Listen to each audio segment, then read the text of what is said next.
go up and see. Oh, gosh, see the campuses. Yeah, I wouldn't watch that. I'll talk to you, okay? This meeting of the Board of Mayor and Aldermen for November 17th will come to order. I'll ask everyone to stand. And before we do the pledge tonight, I want us to bow for a moment of silence in memory of one of our very fine department heads, Tony Phelps, who passed away about a week ago. His loss is felt very, very much in this city, the city government, and throughout this community. We're proud of Tony, and we want to honor him in this way. I'll conclude the prayer with an amen. Will you bow with me, please?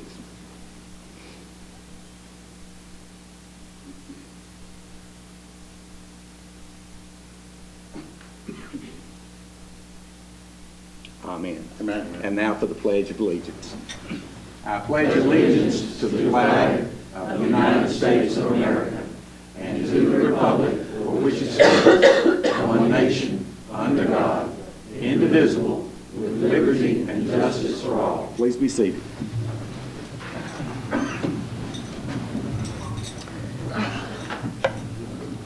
We'll start with public hearings on two issues.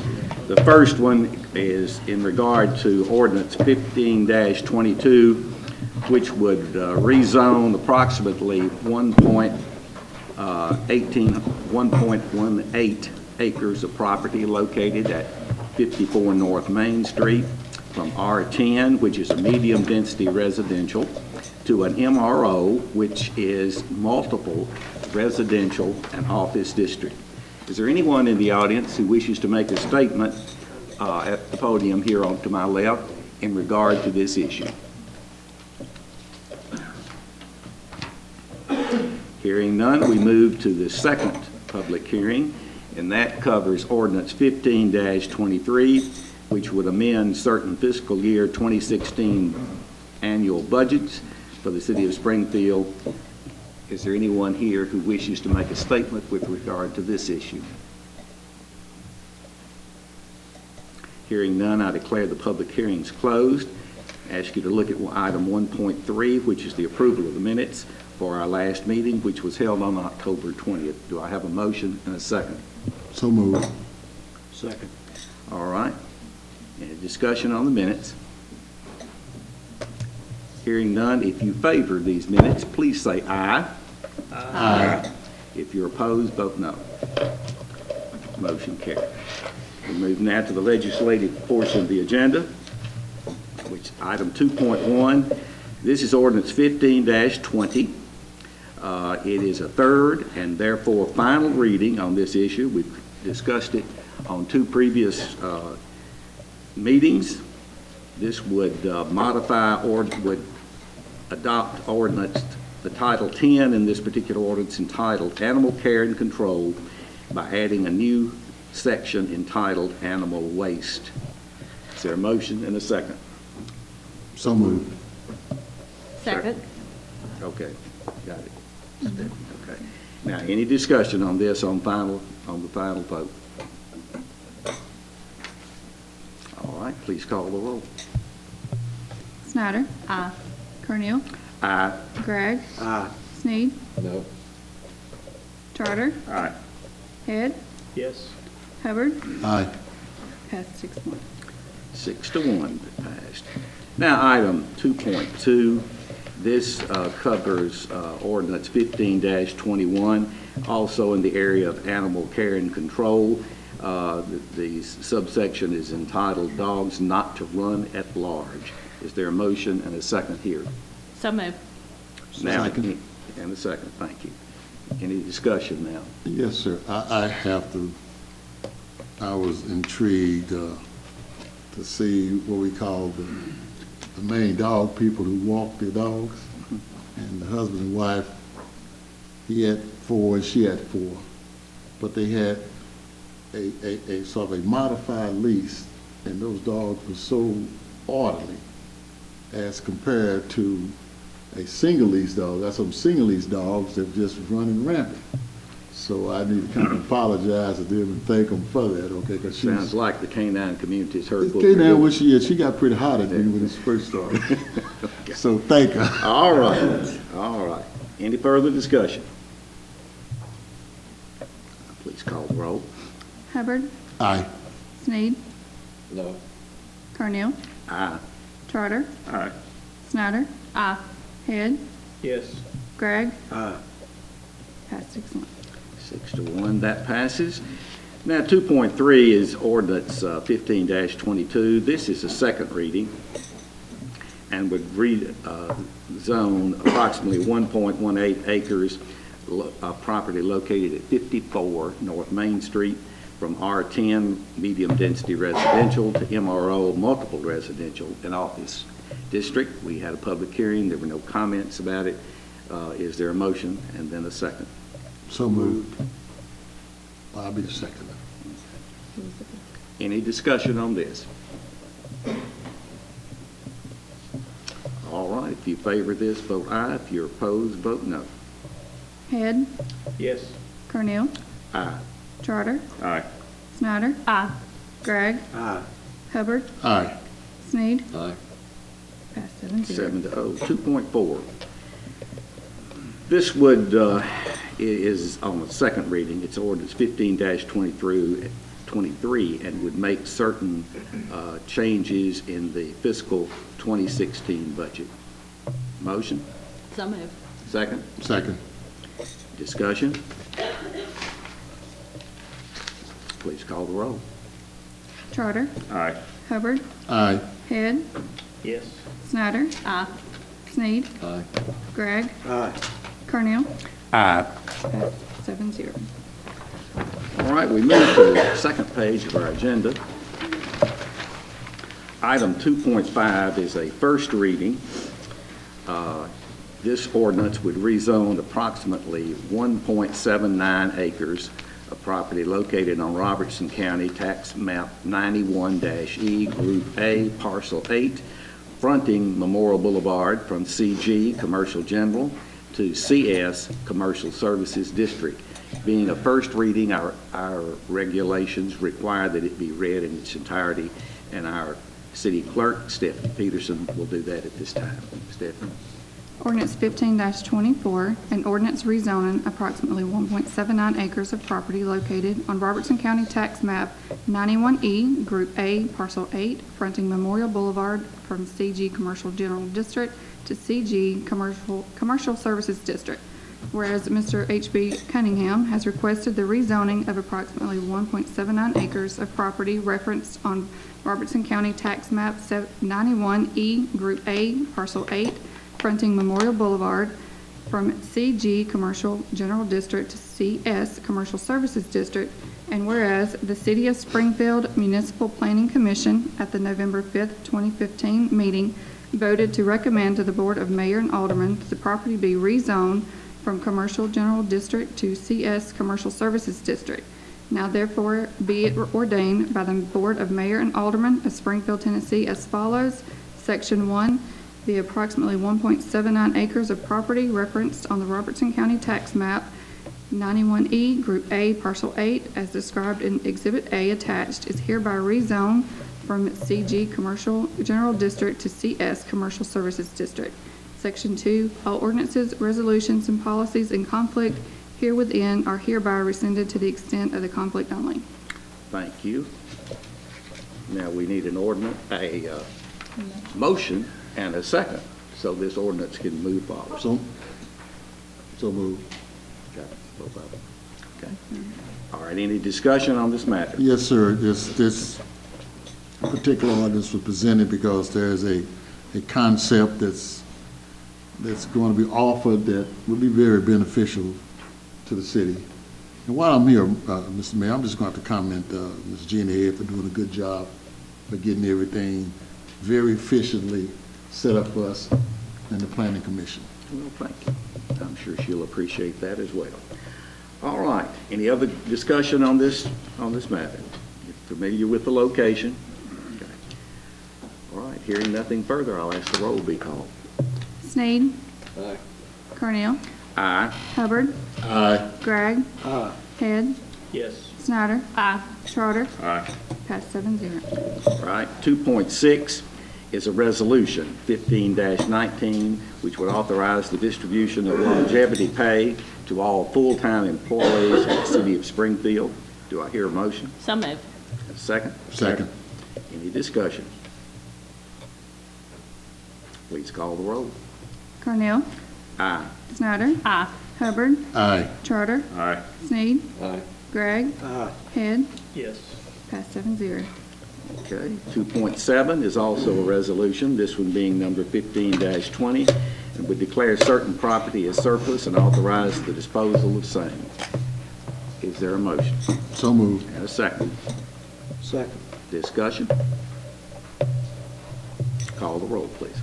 Snyder. Aye. Cornell. Aye. Gregg. Aye. Sneed. Aye. Charter. Aye. Head. Yes. Hubbard. Aye. Passed 7-0. All right. And now for the administrative portion of the agenda. We have about 20 items under that category. The first one is the monthly adjustment of retail electric rates by the Springfield Electric Department due to a wholesale fuel cost adjustment levied by Tennessee Valley Authority. Mr. Robert Gardner, who's the director of our electric department, will present this matter.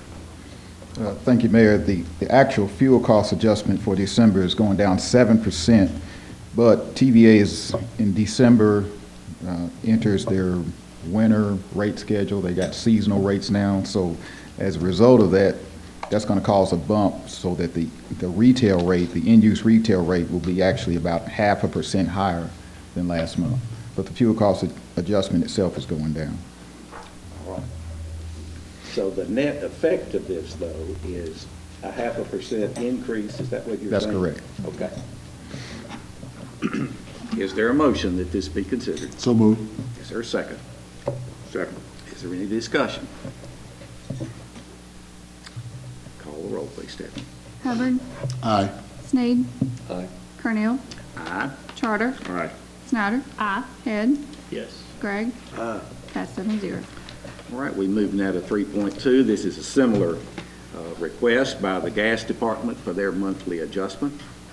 Mr. Riddle? 2.9%. Down 2.3. 2.9, excuse me, okay? All right, someone want to make that motion? So moved. Second. Okay, any discussion? The working class Americans is loving you. Well, I don't know how long it's gonna stay down. Winter's coming. Robert, you'll have another chance to say something a little bit later if you need to. Yeah, okay, all right. Any further discussion? Please call the roll. Head.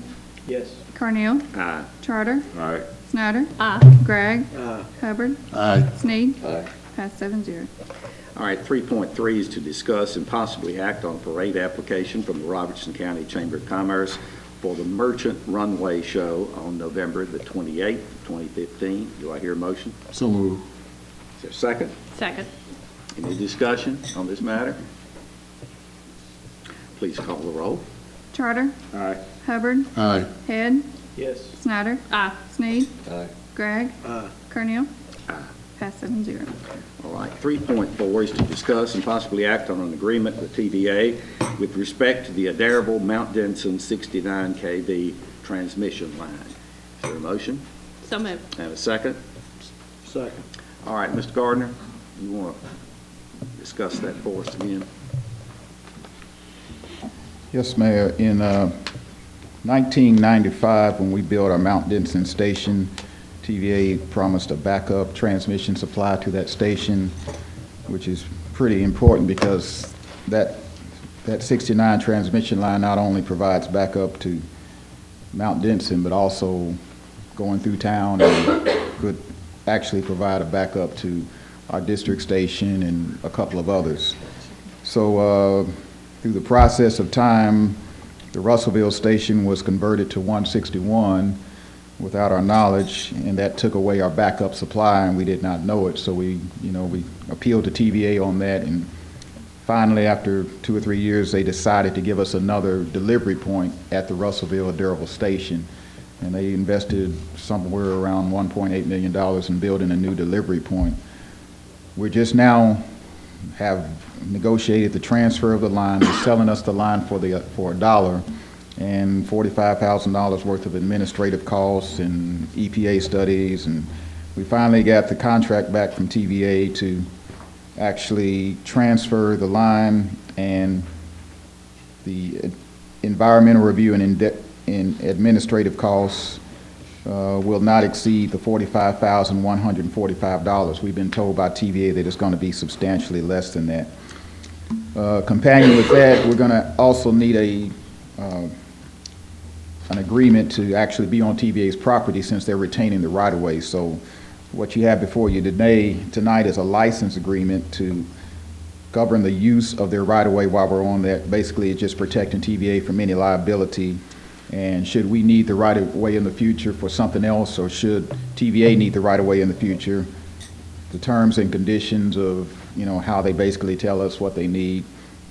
Actually, what will happen if they need the right-of-way, they would probably build a larger transmission line, like a 161 line, and we would be allowed to underbuild it. So we wouldn't actually be asked to get off the right-of-way.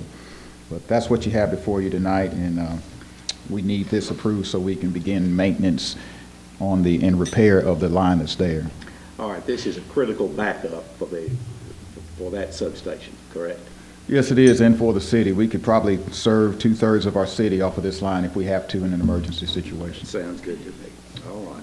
Is there a motion? So move. Got it. All right. Got it already. All right, we already have that. All right, any discussion now after hearing that explanation? All right, please call the roll. Sneed. Aye. Cornell. Aye. Hubbard. Aye. Gregg. Aye. Head. Yes. Snyder. Aye. Charter. Aye. Passed 7-0. Okay, now, 3.5 is to discuss and possibly take action to limit vendors of retail liquor and wine based on population in consideration of recent deregulation at the state level. Is there a motion on this matter? So moved. Is there a second? Second. All right. Any discussion? Is there a specific proposal? To my It was knowledge. last month. Did you review what we proposed last month? I reviewed, yes, sir, I did review what you proposed, and that is a reference in the letter that I wrote, or the quote that I wrote, that would be acceptable. I do have that letter for you, yeah. Okay.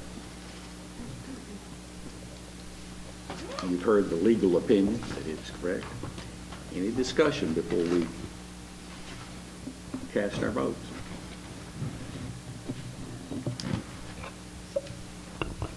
Hearing none, call the roll.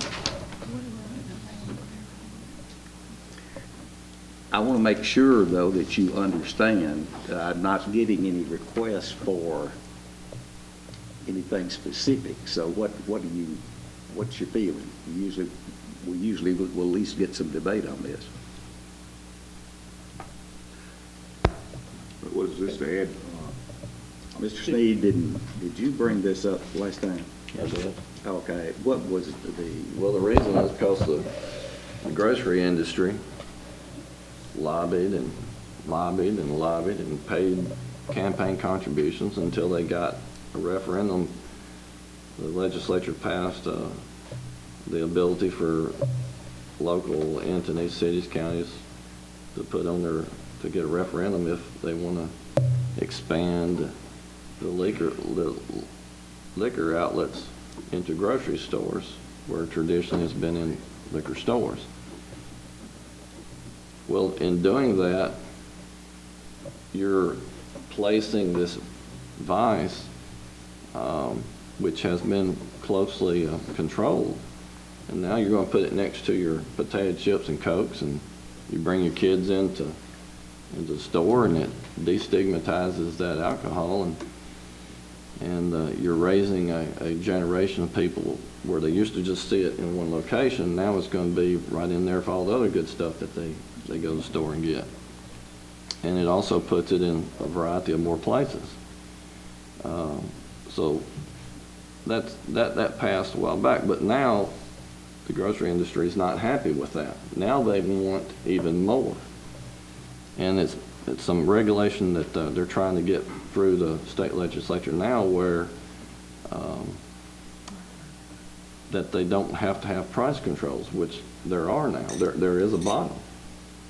And if there wasn't a bottom, everybody would be undercutting each other. And the grocery stores have so much other material to sell, then they can sell the alcohol at a discount, which would put the mom and pop stores out of business. And that's what they're trying to pass through the legislature now. Mr. Nutty, thank you. I think if I'm correct, grocery stores are only allowed to sell wine. Is that true? Yes, sir, that's correct. Only wine and Not grocery hard stores. liquor. This is Okay, done in, well, that's this a is word. done in a lot of states in the United States. Well, that's a stepping stone, just like getting it to a referendum was a stepping stone. Now they're going further where they don't like the current rules, that they knew the rules, and if they get that, then they're going to go a little further. It's just a progressive step by step.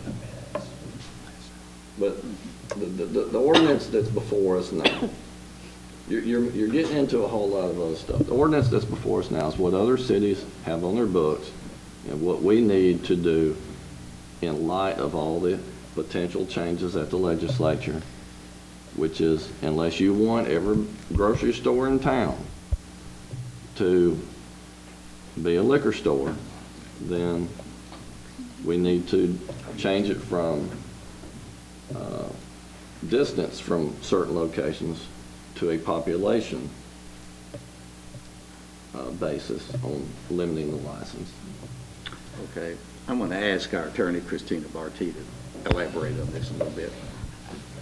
Mr. Sneed, at our meeting last month, you'd asked me to review whether or not we could move forward with a graduated population step, which I've done, and that is permissible under two reasonings, or with two stipulations. One, we cannot unreasonably restrict a resident of the city of Springfield's access to alcoholic beverages, and the second being that it's done under the premise that we are acting in the greater good of the city from a regulatory and policing standpoint. We would have to amend our ordinance, and my understanding, and if I'm wrong, please tell me, is that what we would do now is that we would move forward with drafting an ordinance, and that would come back before the body. Well, I mean, we were ready to vote, and the mayor wanted more explanation, and it's opened up a whole lot more questions. I mean, I thought we were ready to vote, but nobody called for any Well, it's questions. a pretty significant piece of legislation. It does need to be clearly understood. I'm not trying to sway it one way or another. I have my opinion, and I'm sure you have yours. But what Ms. Barty has done is to say that we have the legal right to place some restrictions as long as they meet certain requirements, mainly that we don't limit access in a reasonable manner. Right. But you're not saying in this, at this point, if this passed, you're not saying how much you want to restrict it. You're just saying that we are going to move to restrict it and expect another ordinance to follow. I made that motion last month. If it's not in the this thing's jacked up. I can't see it. So last month I made it the motion. If we'd have to go back and look at our minutes that we just passed. I'm looking it up right now. We're gonna read it in just a moment. Mr. Mayor, Go ahead, Mr. Hubbard, while we're waiting for Mr. my objection, as I'm hearing the lawyer, was the fact that you were, I'm gonna use the word, acting prejudice toward fair and open access to the market. Okay, and that we tried not to do. As a governing body, when we were first faced with this, we put the restrictions of the schools and the churches and other things, but we still gave that free market. I understand your concern as you quoted, supporting the mom and pop shops, you know, and I do believe in supporting the mom and pop shop, but I'm very careful about limitations. Personally, the opening up of putting even wine and other stuff in the stores, I don't particularly like that. So that, listen, I'm talking my personal opinion, but I have to stay with my stance of not opening up a discriminatory type of element. All right. It's going to restrict. I'm going to ask Mr. Nutty if he'll read what from the minutes of last meeting on this issue. Okay, it was item 3.9. Alderman Sneed moved to limit vendors of retail liquor and wine based on population in consideration of recent deregulation at the state level. The motion was seconded for purpose of discussion. Alderman Sneed suggested limiting the number of retail liquor and wine vendors based on a ratio of one business for every 10,000 city residents, with all existing businesses grandfathered. The city attorney will research the state law in regard to this matter. After discussion, Alderman Sneed moved to defer action on this item. The motion to defer was seconded and passed by 7-0. Roll call vote. Okay. Mayor, Yes. Then I'll get to you. to Mr. Hubbard's comments, you're forgetting what I said about the grocery industry, trying to lobby the industry to not have a bottom on the prices. I understand what you're saying. That's not free. That's not a free market. Who can do it? It's a disadvantage that they would have because they're selling all these other products, and they could. That's not fair. Okay, you've made your statement. Mr. Ms. Mayor, Snyder. I believe if we start limiting someone from opening a business, if you've got the guts to go out and put your money up, I don't think we should limit businesses. We'll be limiting, if we do the liquor stores, next we're going to limit the banks or the furniture stores. Where will we stop? I believe everybody has the right to go open a business. The state's regulating this business. Free market. All right. Other comments on this? Jeff? It's also against the law to sell liquor below cost. And the big stores, they work on a smaller percentage than some smaller stores. But this on the grocery, liquor's never going to be in a grocery store. Wine maybe, but Springfield, Robertson County didn't approve that this last time. There was not enough signatures to even do that. All right, is there? Mr. Mayor, I have to correct Mr. Gregg. Liquor is in grocery stores in other states. In Texas, for sure. And it's a progression of perception. Over time, they keep coming back wanting more and more and more. The industry got it approved where they can do a referendum, and the city of Springfield voted no. We wanted it the way it was. Now they're going after the legislature to say that now they don't like the current rules that they knew were in place when they got what they have now. Now they want something else. It's just a matter of changing because the state law has changed. I'm just trying to bring the city ordinances up to date because of all the things that are changing at the legislature. You've made Instead that of based on distance from churches, we do it on population. It's just that simple. It's not complicated. It's not lending commerce on liquor, furniture stores and banks. That's not even a comparison to what these stores sell. That's not even a fair comparison. But the effect of the ordinance as you proposed would be that to grandfather those in that are there now. That's right. But to limit us to 2 outlets or to 1 outlet per 10,000 That's right. people. We are a city of approximately 17,000, so we would be limited to really Right. one. And one store just recently went out of business. There's not enough population here to support that. But that- with the surrounding areas opening up liquor stores, we've already had one close. All right, you've made your case. Is there anybody else that wants to comment? Is everybody clear on what we're voting on? If you Support or favor, not support? You either favor of Ms. Sneed's this suggestion, or you, which would limit the matter, or you vote the other way? Anything further before we call the roll? Okay. All right. Cornell, No. Snyder, No. Hubbard, No. Charter, No. Sneed, Gregg, No. Head, Yes. failed. 2 for, 5 against. All right. We move now to 3.6. To discuss and possibly take action on the request by the Bolton family to donate land to the city of Springfield. Who wants to bring this? Who had this one? Well, I think it was a general request. Alderman Head at the last meeting had wanted to know what the taxes, the assessed value was on the property.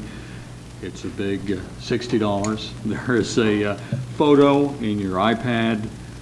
Gina Head went out there and shot the property. I think you've got the topography in there as well. You can see it's very steep. It leads right down to the creek. So, I mean, I'm sure it's of no value to the property owners. It's of real no value to the city, but the property is really more of an easement than anything else. I mean, I can't see that it can be used for anything else. So if the board wanted to accept it as an easement, I mean, we're not really losing anything. We're losing $17. County's losing $43 a year. Would you accept a motion of acceptance of the easement, Mr. Mayor? The floor is open for that, yes, sir. I move that the board accept this property as an easement. Is there a second? Second. Is there any discussion now, Paul? Now, we're still going to have to transfer this property legally, correct? So we'll have to work out whether the Boltons are going to pay for With this legal or not. I mean, I think transfer. we're willing to accept the property if they'll possibly pay the cost of transferring the property. All right. Any questions? And you said the advantage that any particular advantage will be only in the area of possible use as an easement, is that correct? Well, in fact, it's nothing more than an easement. I mean, you can't put anything on it from the Bolton perspective. We can't put anything on it, but it is on the side of the creek. So if we had to access the creek at that point for any reason, we'd be doing it on our own property. Okay. You said you found this very steep. You had to park in Mr. Bolton's parking lot there, kind of just get over in the edge there to give a shot. Okay. Good All right, shot. you have the matter before you. Hearing no further discussion, if you favor this acceptance of this offer, vote aye. If you oppose, vote no. Snyder, Aye. Cornell, Aye. Gregg, Aye. Sneed, Aye. Charter, Aye. Head, Yes. Hubbard, Yes. pass 7-0. All right, we move now to 3.7, and that's discuss and possibly act on a variance recommendation from the Planning Commission. Who wants to present that? Gina? Gina Head. Gina Head, our city planner, will present this. Clover Engineering brought it to us for the Hollingsworths. They asked to be able to not put block brick as we required our ordinance, you know, for our commercial buildings. This building sits behind their building on Fifth Avenue West, right before the railroad track. One side is next to the CSX property. The other side is in the tree line next to 7th Avenue. So you cannot really, you're not really going to be able to see the building. It has no electricity, proposed to have no electricity to it or water. It's a records building only. The Planning Commission recommended it to you all, this board, because it is an ordinance. That's basically it. I mean, the ordinance itself, I think, lends itself to be mainly for frontage properties where you can see them from the street. I think that was the intent of the original ordinance and everything like that. So you cannot see it. You won't be able to see it from the building itself or from CSX because of CSX property on the tree line there at 7th Avenue. Okay, thank you, Gina. Is there a motion that this So moved. variance be approved? Is there a second? Second. All right, any discussion now? Please call the roll. Hubbard, Aye. Sneed, Cornell, Aye. Charter, Aye. Snyder, Aye. Head, Yes. Gregg, Aye. passed 7-0. All right, 3.8 is to discuss and possibly act on the accrued interest of $3,817 that's remaining in the library construction fund. Is there a motion on acting on this? So moved. Okay. Mr. Brewer, did you want to add anything to that? You need a second. Oh, excuse me, did we get a second? Second. Okay. Mr. Brewer, our city engineer, who oversaw this project in a very fine way. Thank you, Mayor. This is what we've accrued. You know, we put in $1,050,000 and some change. The county did the same thing. The library board put in $1,631,000. You know, y'all's percentage of the interest is just under, 28%. It's right at 28%. Counties is the same thing. And so 43.7% of the money is already belongs to the library board. At least that's my opinion. So, y'all want to donate your money to the library board? They might buy a computer or something. All right. Well, you've laid it out, I think with a gentle hint too, or not so gentle hint. But I think it's clear, let's say it that way. All right. Do we have a formal motion? I think okay. The motion would be, this is what's left in it. The idea would be to convey this to the library board. Paul? Mayor, I just want to make the point that this is our money, the county's money, and the library's money. We were holding everybody's money in this account. Mayor, Yes, sir. how much, what's the dollar figure that would come back to us? 28% of that, is that right? Yes, sir. We'll be back with We have a little less than $1,000. $1,068. Okay. All right, everybody understand this? Yes, sir. Okay, call the roll, please. Head, Yes. Cornell, Aye. Charter, I abstain, since I'm on the library board. Snyder, Aye. Gregg, Aye. Hubbard, Aye. Sneed. Aye. Passed. All right, 6 and 0 and One abstain. Yes, okay. Now, 3.9 would be to act on the appointment to the Springfield Housing Authority Board of Directors. Who do we have? Mike Wilson. And this would be Mike Wilhoit's term being extended or offered another term? Yes, sir. Okay. I'll Make a motion? I'll make a motion to give it to him. He served quite And well. a second? Second. Okay. Any discussion? Mayor, Sir?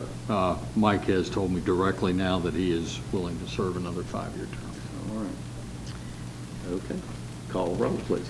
Charter, Aye. Hubbard, Aye. Head, Yes. Snyder, Aye. Sneed, Aye.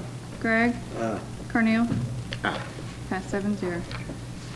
Likewise, to the appointments to the Board of Adjustment and Appeals. Let's see what we've got here. That would be W.R. Weaver from Ward 2, Clayton Richardson, Ward 4, Eugene Dotson, Ward 6, and Billy Townsend at large. Each of these is willing to serve another 2-year term. Do I hear a motion? So moved. Is there a second? Second. Any discussion now? Please call the roll. Sneed, Aye. Cornell, Aye. Hubbard, Aye. Gregg, Aye. Head, Yes. Snyder, Aye. Charter, Aye. passed 7-0. Okay. And now at the top of your next page, 311 would be appointments to the Board of Zoning Appeals. see what the tablet says. Mr. Don Sloan has served in this capacity and does not wish to be reappointed. He represents Wards 3 and 4. That term would begin January 1st. Do we have anybody to Next recommend? month. Next Mr. month. Gregg and I will. Yeah, okay. No action tonight on that, okay? Now, the Springfield Industrial Board.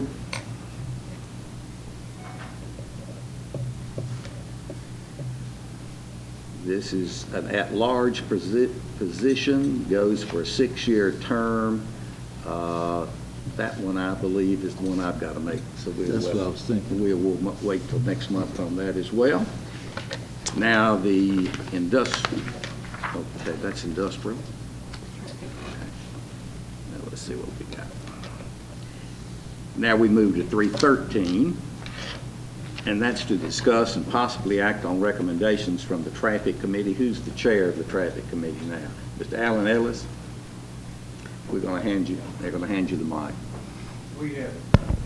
We're bringing just 2 issues tonight. We've got a few others that we're working on, but the first one is the police department is requesting a no parking on the south side of 15th Avenue from John L. Patterson to South Main, and then also on the west side of Bessie Street from 15th Avenue to 17th Avenue. You see there's a letter attached to your information there explaining the police department's situation, and we've agreed with it.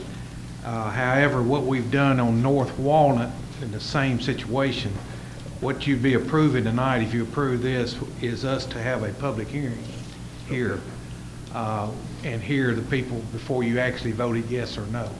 Okay. And we would have to send letters out to all the affected parties and then have a public hearing. So that's what we're asking for tonight. Is that all you're asking tonight? On that issue, Oh, yes. okay.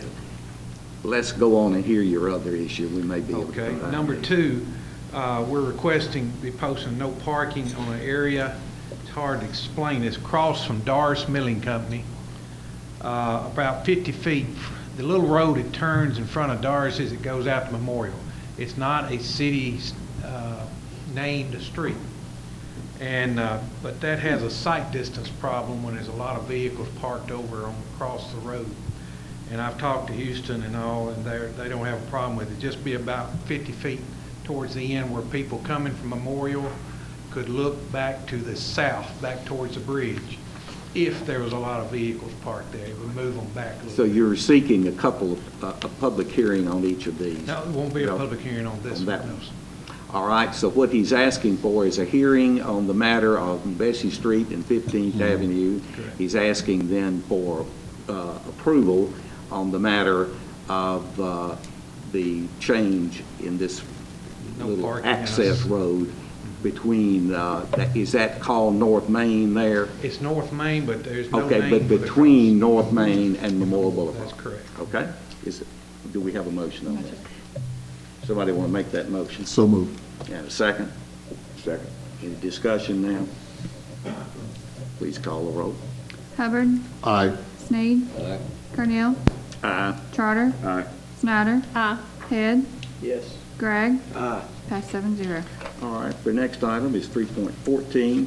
That's to discuss and possibly act on a matter, asking for public records request. And the person who is asking for this says that he's been unable to get that from the city manager. Mr. Sneed, I believe you asked for this.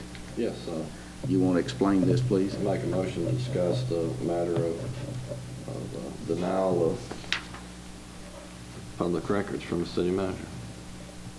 Is there a second? Second. Okay. Go ahead, sir.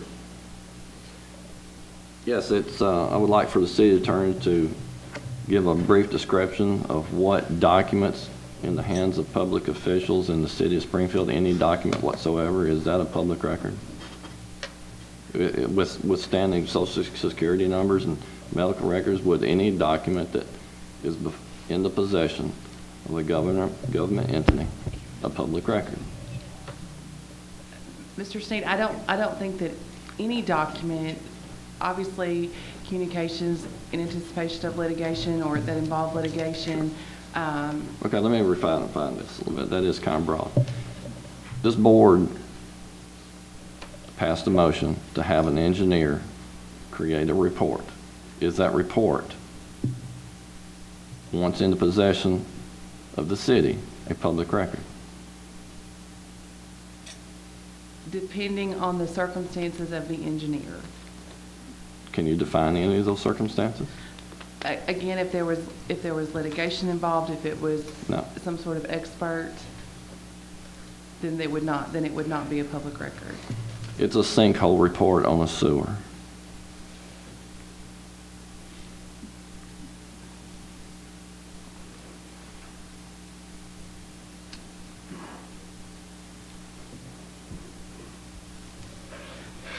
I can't say one way or the other, Mr. Sneed, and because I'm not sure of the circumstances, I think this is something that predates me and the circumstances around this sinkhole. I want to ask you this, Mr. Sneed. That's unbelievable. Have you attempted to get this, have you talked to Ms. Marty on the matter? Jim Balthrop, when he was here, came in the same situation, had to bring something to this board. But the bottom line is, it's an engineering report on stuff that we deal with the sewer matter. We got a $130 million sewer project. There's an engineering report. That's what the engineer said it was going to cost for all our sewer and water projects. You remember when they came in and did a video, the total cost over a period of years, it was like way up there. Let's just deal with this particular thing you asked We're for. dealing with sewer and water issues. Yes, There's a report about land application, and we commissioned an engineer to do a report over a year ago. 3 of the board members currently here were not here when that was commissioned. Been on the back burner, hadn't seen, heard anything about it. I asked for it. About a week later, I can't remember, I have to go back and look at the emails, but had to ask for it again. City manager said I couldn't see it. Has that been released to the board at this point, period? No, I don't know what he's talking about.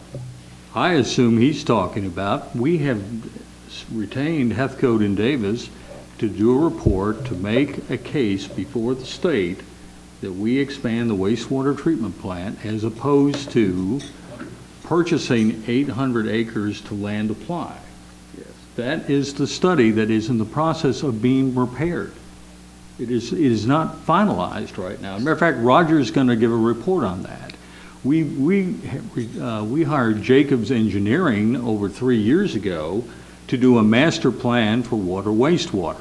If he'd asked me for that report, I knew I would know what he's talking about. He never asked me for that report. I had to assume he's talking about the only thing that we've got in the mill right now, talking about sinkholes and wastewater, is the one that Heathcote and Davis is preparing, and they're going to report on in December. Roger's giving you a oral report tonight on the progress of that project. That will be presented to this entire board Yes. at one time. All right, is that the report to which you are asking about then, Mr. Sneed? That's pretty good excuse, Paul, but I've got the emails where you told me I couldn't see it. I did tell you couldn't see it because I don't have it. got the No, floor. He said he told you you couldn't. Explain why. It doesn't exist yet. I don't have a copy of it. That was never conveyed to me. The full, well, yes, it was. Mr. Mayor, Yes, sir. I have to speak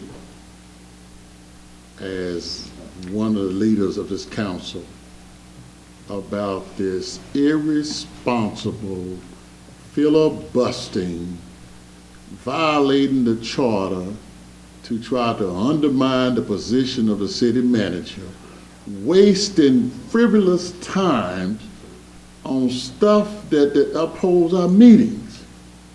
Are you proposing to take some action on this? There's no I'm action. proposing to tell the gentleman, understand me, to understand why we are here. We are not You'll here have for... to ask me to do that. Yes, yes, sir. My comment is that,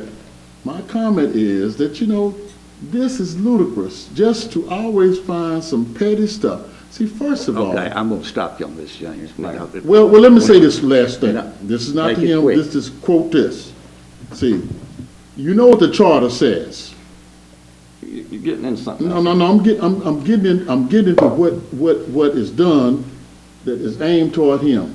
He works at the pleasure of the whole council. All right, now end it right there. Mayor. Okay, this is what, okay, Mr. Steve, make one statement, and then we're going to wrap this up.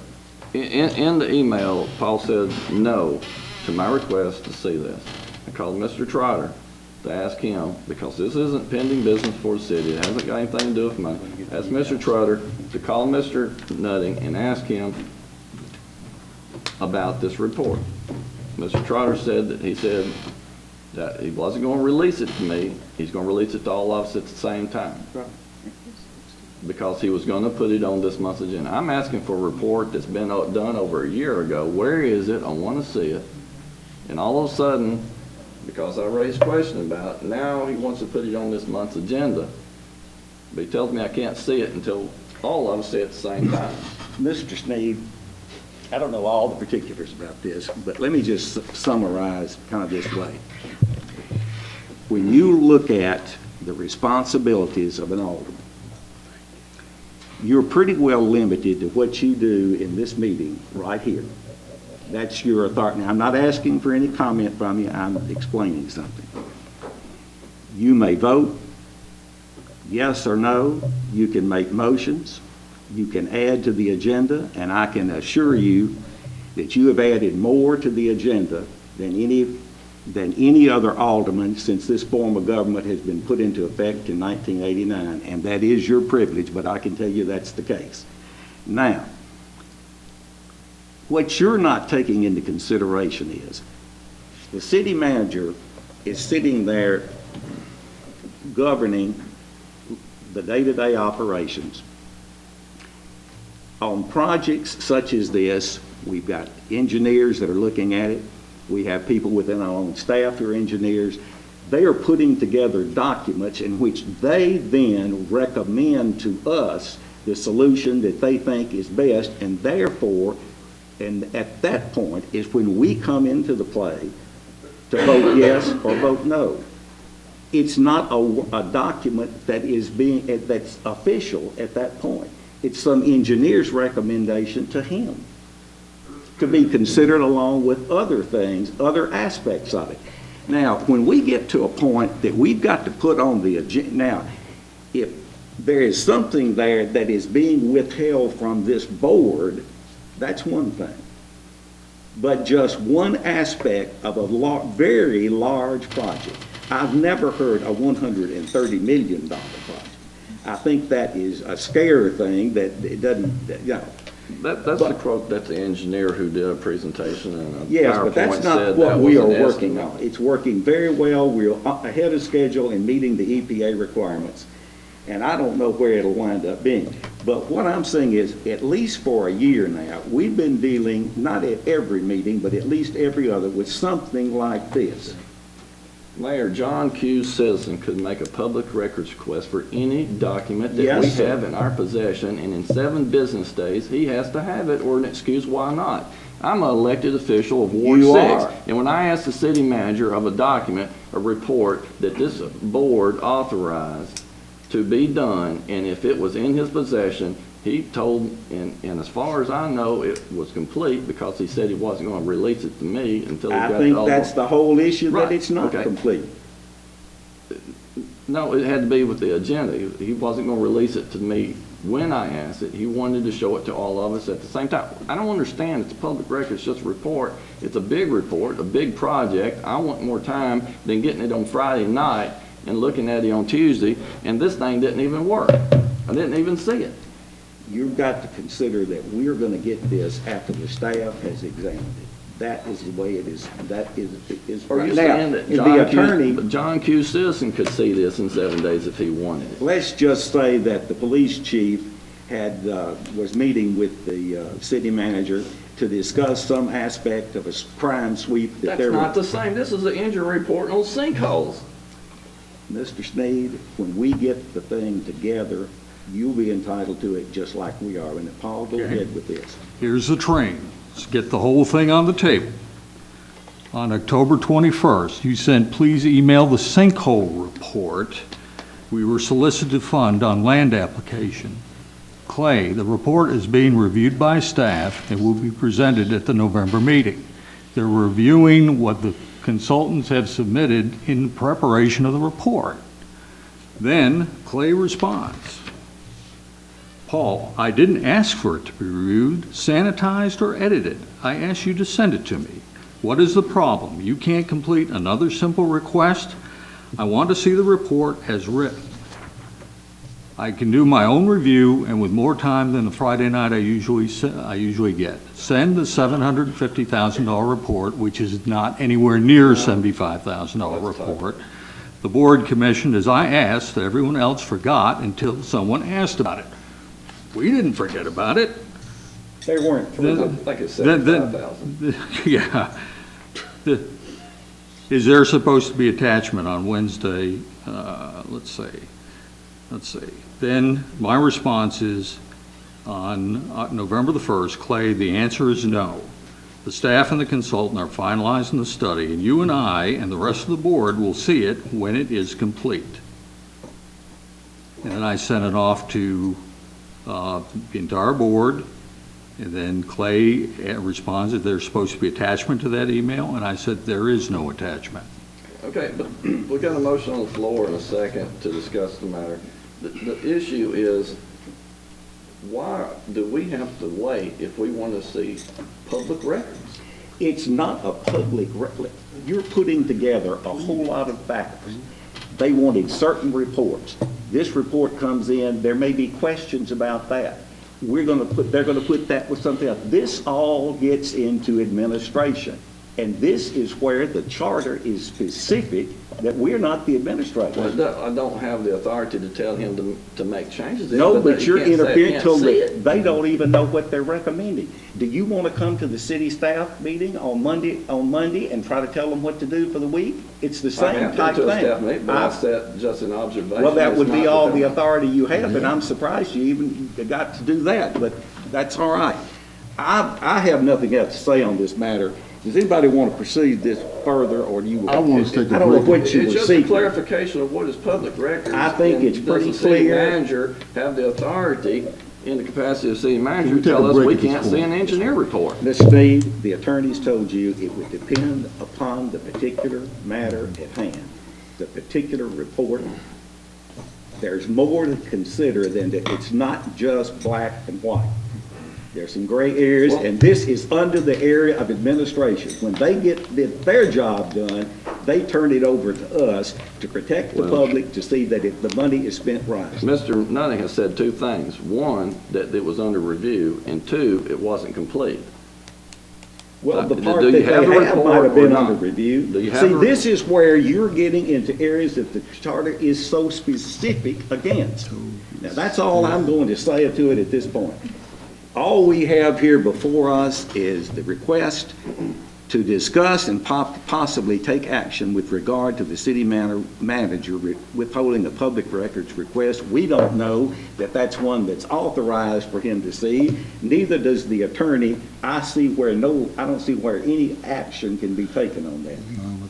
I'll make a motion that the city attorney review the document and determine whether it's public record.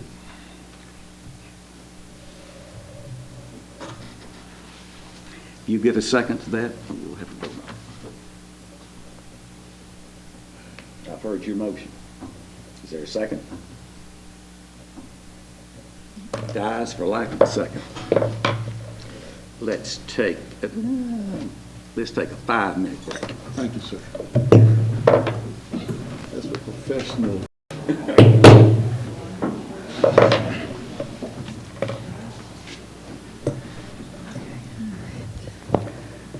Okay, item 3.15 is to discuss and possibly take action on paying the remaining balance on a long-term inter-fund loan to the gas department's operating fund. Paul explained this before we get a motion. Well, I think midnight, as the bell has tolled. As you know, back in the early mid-'90s, 1995, the gas department, the general fund purchased some buildings from the gas fund, which they had originally purchased, and at the cost of over $500,000. And we have been making small payments on that. We have sold the Albion building. There is still a balance. As you know, the last couple of years, we discussed selling Woodard Hall so that we could pay off the rest of the debt owed to the gas department. The auditors have notified us, and the state comptroller's office has notified us now that we really need to pay it off in cash. It's not anything we can do a capital outlay note on. It has to be in cash. We had a very good year this last year due to above average revenue projections and a decrease in expenses. And so we do have the cash on hand to pay this off. Out of the general fund. Out of the general fund. We had $5,000, principally some $5,000 already budgeted as a line item, but now we'll have to add another $220,000 or so. Which pays off the balance. Which pays off the balance. If later in the year, if we're not doing very well, we have, Lisa and I have identified some more capital outlay items that we could purchase on a note if we had to, which effectively pays for it indirectly with a note if that is required. But right now, we simply need to pay it off to make the state comptroller's office happy. All right, and that total amount again is? You get to $226,037.94. All right, is there a motion then that this move forward and that the general fund reimburse the gas department? So moved, since I made a motion in 1995. All right. Second? Second. Any discussion? Please call a vote. Trotter. Aye. Hubbard. Aye. Head. Yes. Snyder. Aye. Sneed. Aye. Gregg. Aye. Cornell. Aye. Pass 7-0. Now, Mr. Nutting, you have 316. Mayor, actually related, I'm sorry, going back to 315, we are required to file a Form CT-053, an interfund loan, every time we do a capital outlay note or some sort of transaction. The state comptroller needs that, so we need to state for the record that we did present that form to you for your review as part of your packet. Okay. Just want to make sure it was in the minutes. Okay. All right. Now, tell it on the bond issue now for 2016. You want me to? 316. Okay. I want you to, let me get a motion. Okay. So moved. Is there a second on item 316? Second. Okay. Now, go ahead.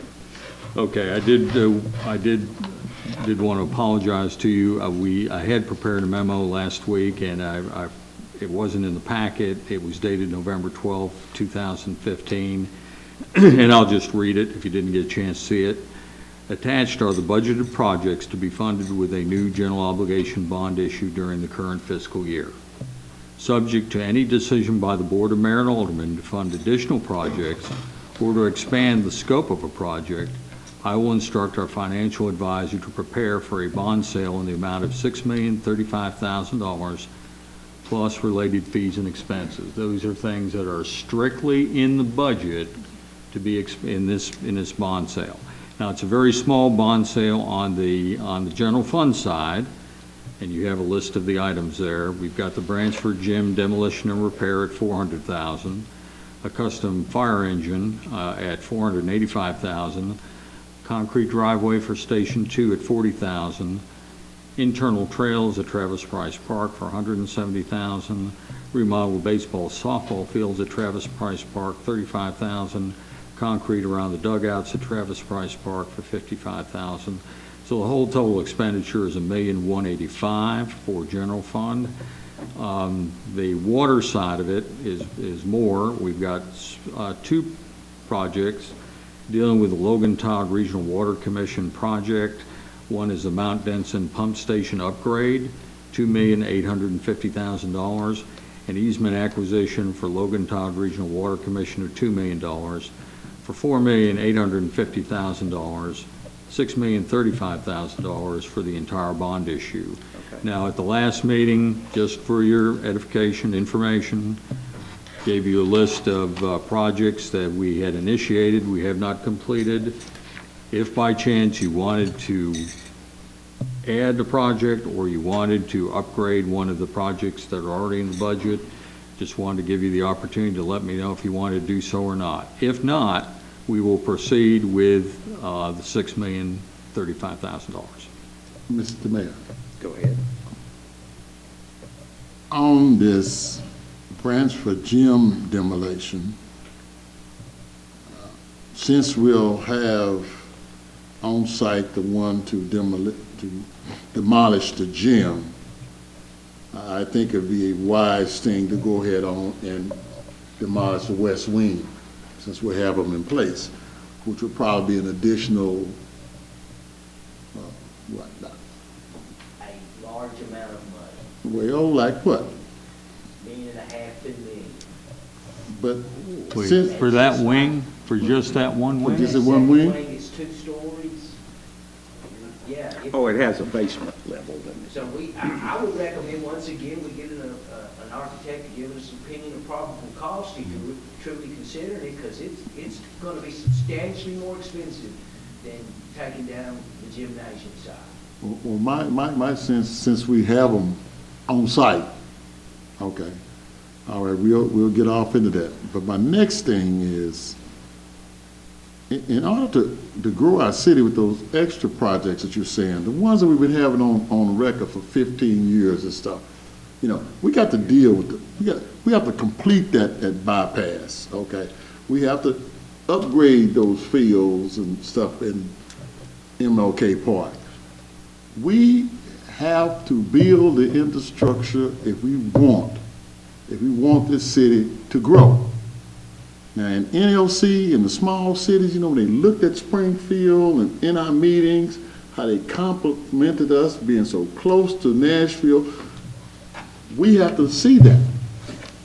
See, and we have to have the courage, understand me, with the debt service being reduced, we got to have the courage. We got to have the courage. And we think about it, especially with the Parkway. Connect those roads. The state is not going to give us any money. It's going to have to be our call. But in the future, when they try to connect this 4106, it will be feasible. But the thing of it is, we have to see that. See, you cannot attract if you don't have. See, and each year we find a way, understand me, a way of wiggling out of it. Well, we have no excuse.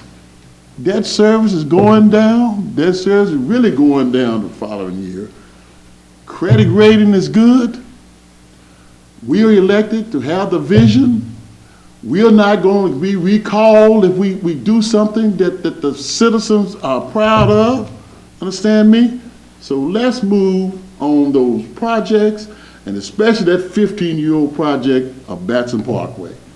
Well, this one right here. That's my case. All right, that, because we've got to get estimates and all on that. Yeah, But yeah. this particular bond issue is for $6,035,000.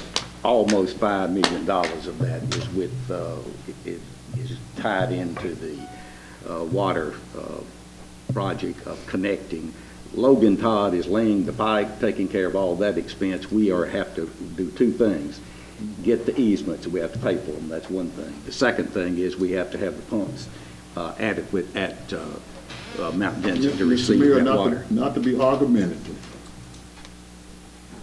but we're in a situation right now that we're gonna have to take the courage, okay, to up the ante on these bonds.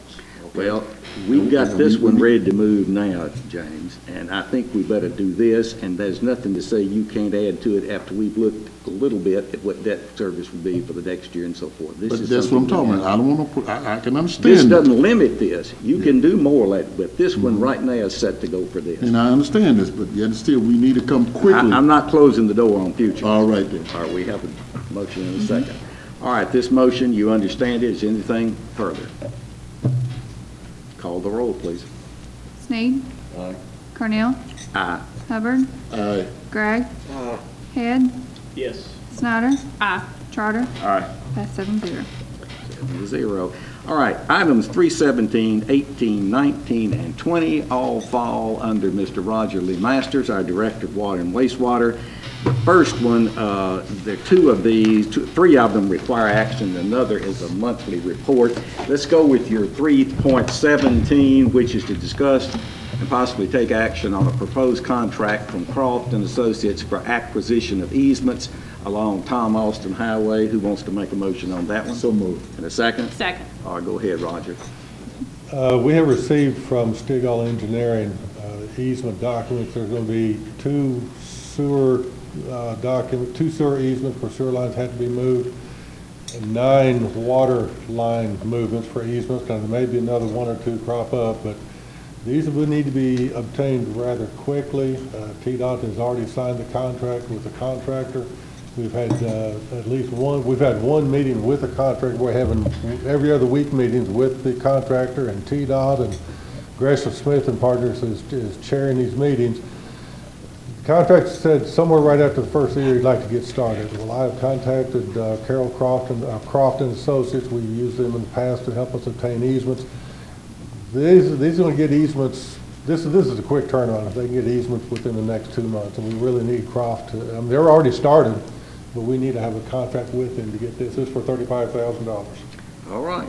This request is for $35,000 to obtain the necessary easements required for the widening of Tom Austin Highway, which is certainly long overdue. That project, incidentally, was closed for about, I think the amount is $19,100,000 or something, just a shade over $19 million, and does include, the public needs to understand, does include in widening that road from a 3-lane to a 5-lane, adding curbs and gutters, and adding sidewalks on either side, plus signaling the intersection at Watson Road, main entrance to the hospital, and the entrance to Batson Parkway on the east side, Walling Road on the west side. All right, we have a motion and a second on this $35,000 contract. Any discussion? Call the roll, please. Cornell. Aye. Snyder. Aye. Hubbard. Aye. Charter. Aye. Sneed. Aye. Gregg. Head. Yes. Pass 7-0. 318 is to discuss and possibly take action on a wastewater treatment plant report. The initial intent was to bring the report, actually have Andrew Lynn come here and give the report to y'all tonight. However, I'll explain in a little bit, just a few minutes. I asked Paul to put that off until the December report. I'll tell you why in just a few minutes. Okay. For those of you who are new on the board, we had a contract with Jacobs Engineering about 3 or 4 years ago for $345,000 to do long-term planning for water and wastewater. They looked at alternatives for water, those are alternatives for wastewater. We're going to deal strictly with wastewater right here. We have, at the end of Lawrence Lane, we have a wastewater treatment plant that has a capacity of 3.4 million gallons per day. We're averaging about 3 million gallons a day. We're operating under the provisions of what's called a National Pollutant Discharge Elimination System, an NPDES permit. Now that permit basically says to operate this plant at this location, discharging into Sulphur Fork Creek, you have to treat the wastewater to meet these numbers. And they're pretty tight numbers, but our current plant is capable of meeting those numbers. For comparison purposes, we have BOD coming into the plant at 110. Our limits are 10. We're meeting 2 or 3. We have ammonia coming in at about 15. Our limits are 2, and they're normally well below 1. So as far as those numbers in the current permit, we're doing okay. Now, our permit expired December 31, 2014, almost 11 months ago. Even though it expired, we are still operating under the provisions of that permit because TDEC did not get a new permit issued. Now, they issued a draft permit to me back in February. I didn't like some of the provisions in there, so I wrote them a 3.5-page letter explaining what I didn't like. Now, what I didn't like is we have a permit number for ammonia. Ammonia is a nitrogen compound that comes in. We do very good at changing ammonia to nitrates and nitrites. I'm not going to get into the chemistry and all that sort of stuff, but we get ammonia from 15 down below 1, and that's what the permit said to do. We did not have to treat for phosphorus. Now, when I'm talking about phosphorus and ammonia, I'm talking about nutrients. These are compounds that when they get into a stream, they can cause the growth of unwanted aquatic vegetation, algae and all that sort of stuff. So the state says we need to limit the amount of nutrients that goes into streams all across Tennessee, but specifically Springfield. So they said, we want you to comply with really, really tight numbers on total nitrogen and phosphorus. Boy, I worked this stuff for 30 some odd years, so I'm trying to keep it as simple as I can. There's a report. Give it to us straight. There's a report that TDEC has to do every 3 years. It's called a 303D report. Now, 303 comes from the Federal Clean Water Act that says the state has to evaluate all the streams in Tennessee and determine whether or not they're meeting all the use classifications. Well, below our sewer plant, it is not. So that's listed for pollution due to nutrients, specifically phosphorus. And they say it's because of the sewer plant. So they say, sewer plants, you got to get more treatment to get this stuff out. What I'm saying to the state is, your own document says, we're not the only cause of phosphorus in this stream, so don't give us a limit. Do what's called a TMDL, a total daily maximum load evaluation of the entire stream. Look at everybody who's putting phosphorus in the stream, whether it's us or farmers or storm runoff or somebody with a failing septic system. Give everybody a little piece of the pie and tell us what our numbers are. Well, they were going to give us a number, 1. You got to meet one in 25 months. I said, no, I don't want 1. I want you to do a TMDL to tell me what we have to meet long term.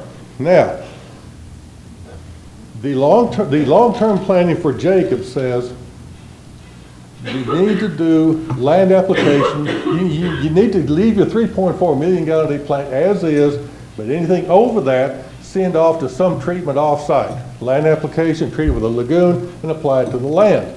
And they said when you get your plant design capacity, you need about 800 acres, and you should be able to find 800 acres within 5-mile radius of the sewer plant. The rationale for that is that TDEC says if any town wants to expand their plant, discharge into a stream, they've got to look at land application as an alternative. Everyone's got to look at that as an alternative.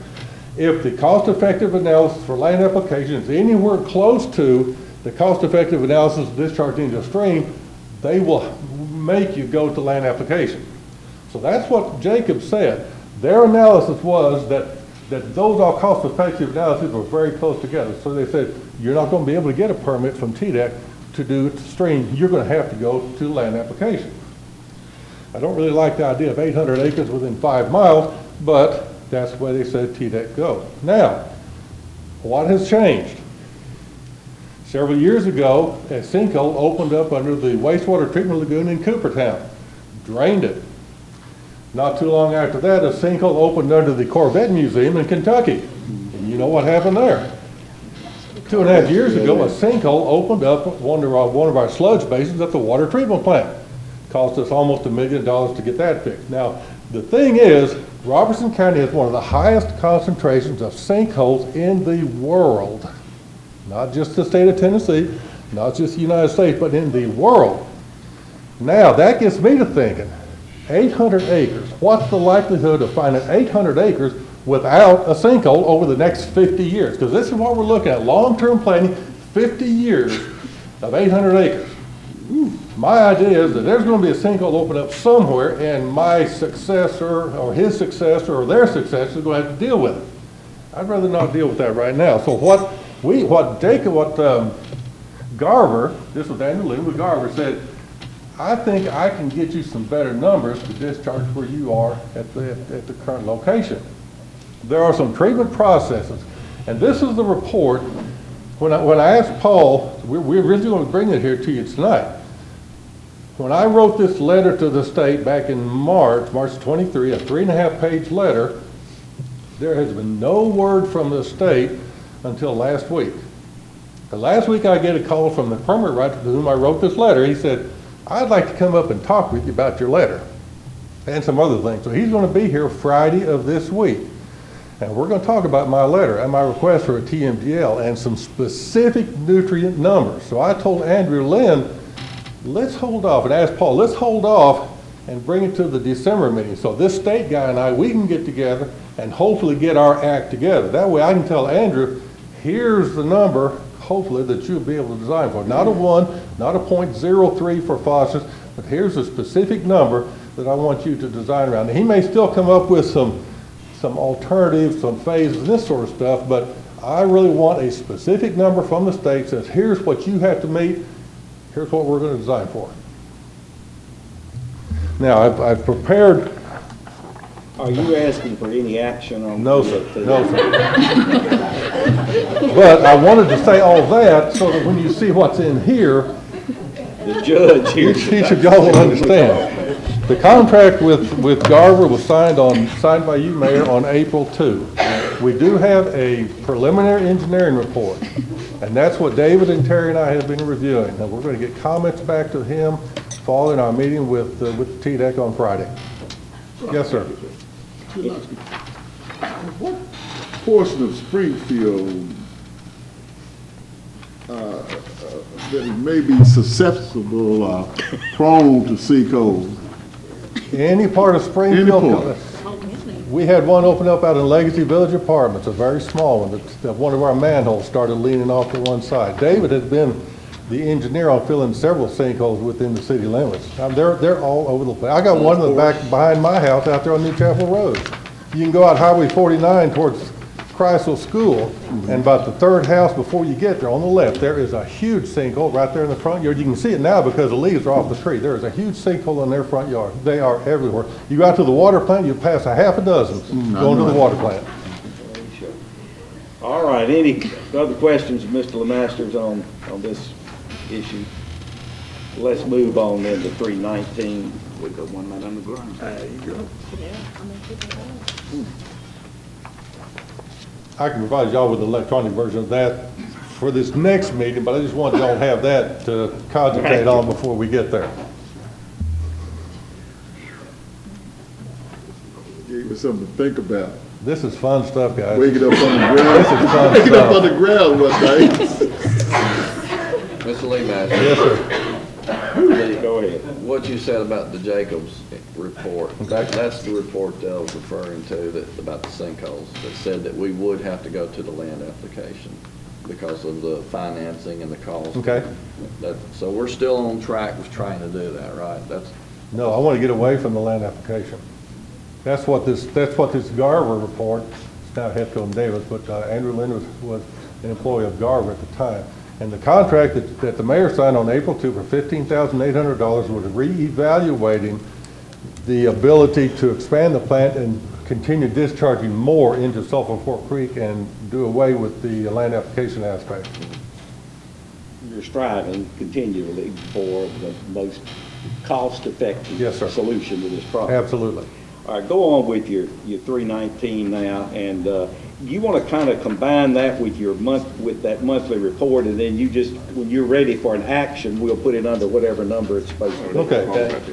Item 319, you remember I came in the last month, I talked with you about the issues we were having on one of the contracts over on Walnut Street and Oak Street and Garner Street, where the contractor was tearing up the street and causing, the initial assessment was, when the engineers were designing this project, that the sewer laterals could be lined by cured-in-place concrete. I mean, you can fix a main sewer like that, but they also had devices where you can put this tube up into service laterals and go all the way to the clean out and fix it as opposed to digging it up. And some places you can do that. What they found out, and they assumed that most of these on Walnut Street and Oak Street and Garner Street could be done that.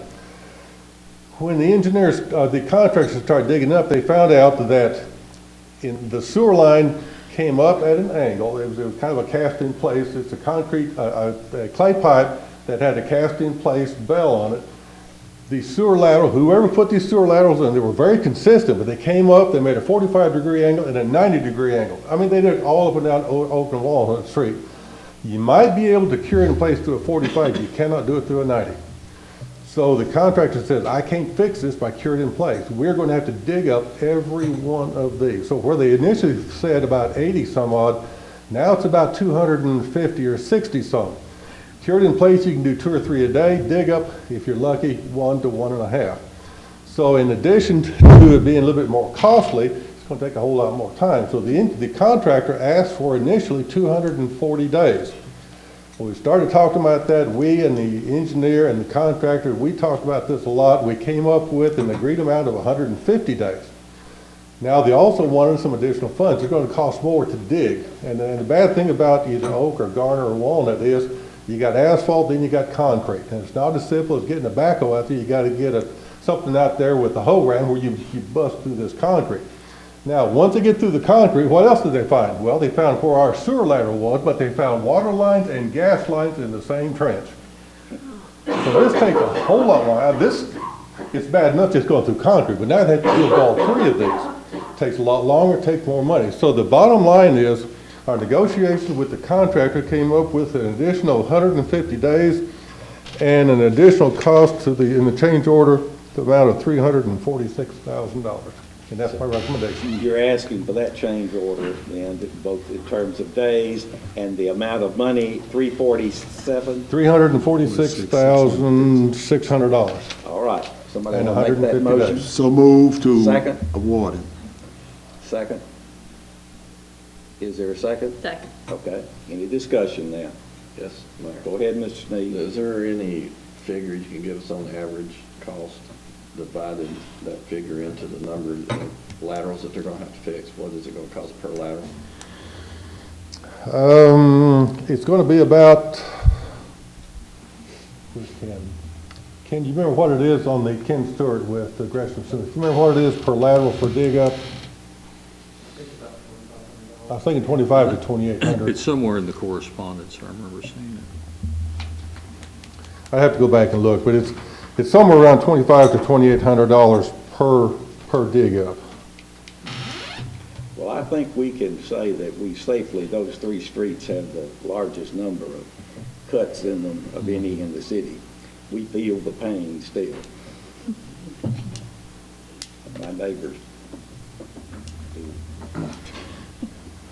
All right. Mayor, I think it's worth mentioning, about 2 years ago, I tried to create a special group within the city for just this purpose, a construction crew.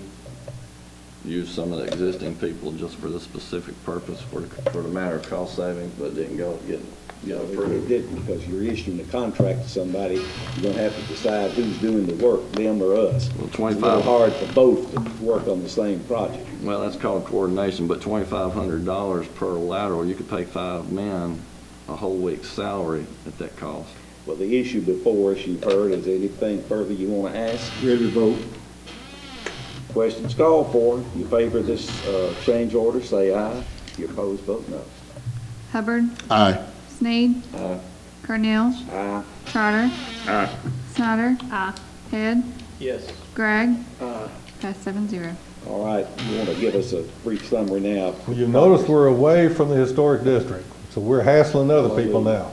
We're out on 5th Avenue East, around Wilson and Brown Street. We're also down on 22nd Avenue.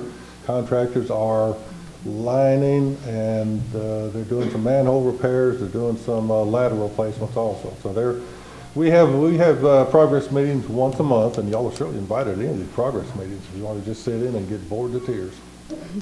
Thank you, sir. All right, appreciate. Roger, I don't think very many people understand. Of course, those that watch our meeting every time would probably have a pretty good idea the amount of the significance of this project, not only in terms of the millions of dollars that it's taking, but what we're doing for the city's future, because you don't put these things in every decade or so. These are 40-year, 50-year type things in a lot of cases, or older than that even. So thank you very much. All right, we now have the consent agenda. Is there a motion?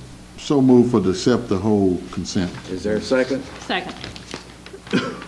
All right. Please call the roll. Charter. Aye. Hubbard. Aye. Head. Yes. Snyder. Sneed. Aye. Gregg. Aye. Cornell. Aye. Pass 7-0. All right, Mr. Nutting. Thank you, Mayor. Just three short announcements. First of all, we were successful in obtaining a state revolving loan fund for sewer rehab in the amount of $19,250,000. Mr. Fred Colbert, our new Director of Planning, will begin, I believe, next week, Monday. And then Roger informed me today that for the first time in the city's history, all our water plant operators are grade 4, which is the highest grade you can have. We have 7 operators, and our 7th one received their certification today. So appreciate that, Roger. That's all I have to report. Congratulations. Is there anyone else who needs to Yes, say anything? Go Mr. ahead, Mayor. We had, at the last planning meeting, we had Mr. Moore and young Moore that brought us we talked about a concept of getting that whole area developed from Taco Bell all the way down to Walmart. And it was very good discussion. And we really need that to be developed. Sounds good. Our next meeting is December 15th. Have a great Thanksgiving.